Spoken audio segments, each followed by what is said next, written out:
Hello everyone, myself Zubair Pancholi. I am pursuing my Masters in Construction Engineering and Management from Faculty of Technology, SEPT University. Today, I will be presenting my studio work on integrated construction practices. At first, the big implementation plan was prepared, which included the project details, scope of work which was required to be modeled and analyzed during the course of studio, and many other details. The slide shows the information related to project, like it was a commercial project having a plot area of around 30,306 square meter. Also, the built-up area, contract type, project cost is mentioned in the table, and the figure highlights the scope of work which was selected for this studio. After the build implementation plan was prepared, the modeling process was started, and as it was a group exercise, each group member were assigned different roles to play, and I got a role of architect and contractor. So the architectural process flow for modeling is shown in the flowchart below. Like at first, the 2D CAD drawings were interpreted, and then the base point and levels were set in the Revit software where the 3D modeling was done, and so on. The process for the modeling of architectural model was conducted. The figure on the right shows the architectural model which was prepared in Revit architectural template. Some of the modeling challenges which were faced during modeling were like the placing of wall without the reference of columns. It was difficult to avoid the clashes which we got to know while doing the clash detection. Then even the base point was set on the proper position. The models, the architectural and structural models or the other models were not getting synced to each other. That was another problem. And many other problems were faced, which is listed in the slide below. Similarly, a site layout model was prepared, which was under the scope of contractor. So for that, frequent site visits was conducted, and the current site layout of the selected project was observed, and the model was prepared in the construction template of Revit software. So after that, the site layout analysis was also conducted in Revit, where the path of travel analysis was done. And the figures of the site layout model is shown in this slide. On the right side, the integrated model, where the structural, architectural, MEP of model was integrated, and the render images can be seen in the right side of the slide. Now talking about LPS implementation. So at first, Last Planner system is a planning, monitoring and control tool that follows lean construction principles such as just-in-time delivery and full scheduling. The figure below shows the flowchart of Last Planner system. On the right-hand side top, a chart process flow of Last Planner system is been shown. Like at first, the master schedule is prepared, then we move on to phase schedule, then look ahead schedule comes.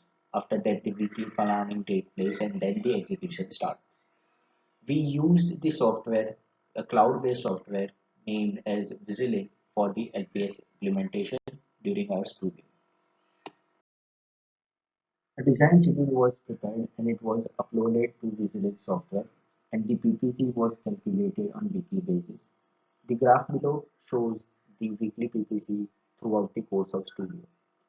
The green bar highlights the total tasks which were required to be completed on that particular week, and the yellow bar highlights the successful task which was completed on that week.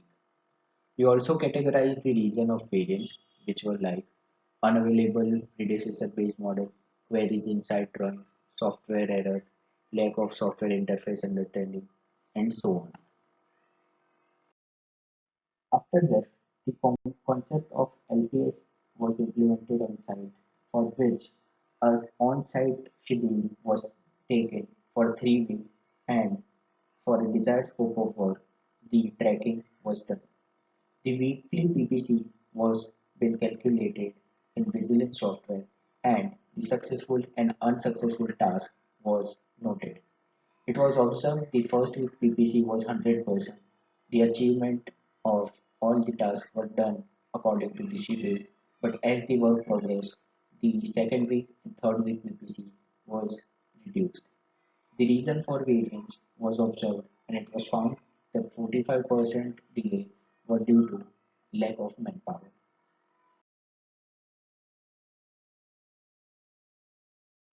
Then the labor force tracking was done. After obtaining the planned labor force data from contractor, the actual data was also documented and it was compared with the planned data. And the graph for the shuttering labors, completing and reinforcement labor was prepared, which is shown in this slide. And it was observed that the contractor's major reason of variance was the change of focus for execution in the midway. And also, the contractor did not account the possible reduction in the availability of the laborers, which is why the PPC of week 2 and week 3 reduced. It was also noted that due to the lack of labor, they were only able to complete total of 6 activities in week. As the previous tracking was done as per the contractor's on-site data and schedule, the LPS implementation was then proposed on-site, for which a 2-week look-ahead plan was prepared for a desired scope of work, which is highlighted in the figure. And as the contractor was able to achieve 100% PPC by completing 6 activities per week, the number of activities planned was kept as 8 activities per week. And after each week, the PPC was calculated and the activities which can be completed further was only committed. And to avoid the undercommitment of activities, the average quantity outcome of the work was also tracked. Also, as we observed that the reason of variance was diverted resources in the previous tracking, so it was told to the contractor that they will only act upon the plan focus and will not divert their resources anywhere else. This particular slide shows the 2-week tracking which was carried for the proposed plan which was submitted to the contractor. The first image shows the schedule in Visualin software where the activities which is required to be completed is highlighted. And the second image below that shows the simulation which was developed in Synchro software to understand the planned and actual completion for that week. In first week, 5 activities were planned to complete, but from which 4 activities was completed, so the PPC achieved was around 80%. The reason of variance are mentioned below, like manpower availability and diverted resources was the reason for the activity which was not able to complete. In second week, 8 activities were planned to complete, from which only 6 activities got completed, and the PPC achieved was around 75%. So from this, we can say that the LPS implementation helped to get a better PPC than that of the conventional system, where the contractor was able to achieve only 50 or 55% of PPC on a weekly basis. Now talking about the inferences which we can take through various deliverables. Firstly, talking about the BIM implementation plan. So as we know that building information modeling is now been adopted at numerous projects in India.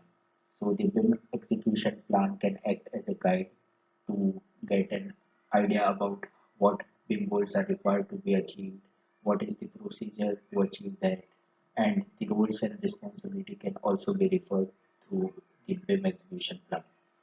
Coming to the modeling process, so each consultant worked on the modeling of different elements which were defined in the modeling model element table. At first, the modeling process was tough due to the lack in understanding of software. AutoCAD was used to extract the 2D plans and the 3D modeling was carried in Revit. At last, talking about the LPS implementation. So the project manager and engineer were involved and their feedbacks were taken and we made them understood the concept of LPS. The process taught us that by implementing the traditional approach on the project, the contractor was overcommitting his work and the weekly PPC was around only 50%. But then we calculated the labor and productivity of the on-site activities, and it was observed like the contractor was only able to complete 6 or 7 successful activities per week. Based on that, a 2-week plan was prepared and the LPS implementation was done, and as the result, 80% PPC was obtained, which is quite higher than the previous PPC, which was obtained by the conventional method. So at first we were doing the LPS tracking in Miro mode and MS Excel. After that, we shifted to the Vigilant, a cloud-based software, and we recorded each and every planned and completed activity in the same. Thank you.